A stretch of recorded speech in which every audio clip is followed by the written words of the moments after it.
चाहिँ मुस्ताङको छेउ यो छेउ चाहिँ रोल्पा कोसेली पठाउन लागेको छु।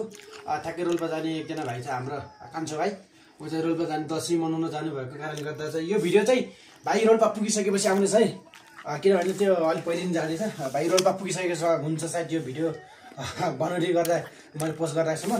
यो छेउ चाहिँ मैले रोल्पा पठाउन लाग्यो, अनि यहाँ प्याक गरिसकेँ। यहाँ चाहिँ यो आलु चिप्स यहाँ लोकल म आफै बनाएको, अनि त्यहाँबाट यहाँ चाहिँ वाइन छ होइन, मार्फा एप्पल साइडर, अनि ब्रान्डी पनि छ, अनि मार्फा वाइनकै वाइन, अनि यहाँ ताते ओखर यसमा हालेको छु। अनि यो चाहिँ रोल्पा 20 केजीको कार्टुनमा प्याक गरेर टक्क लाएर अब यो चाहिँ रोल्पा पुग्ने छ होइन। दसैँ मनाउन खान्छ भेजाइरहेछ रोल्पा।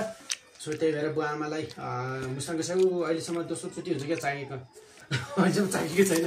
त्यही भएर अहिले चाहिँ अब स्याउ प्याकिङ गर्दै, यो चाहिँ गोल्डन स्याउ चाहिँ खासै पठाउने चाहिँ होइन, तर गोल्डन चाहिँ भाइले मन पराउने कारणले पठाउन लाग्छ। यो स्याउ चाहिँ लाग्दा लाग्दा कुचिन्छ क्या, पाकेको छिटो पाक्छ, त्यही भएको कारणले गर्दा खाने स्याउ चाहिँ खास यो है स्पेसल स्याउ। ल ओके, सिउ खाने भाइ मुस्ताङतिर आऊ।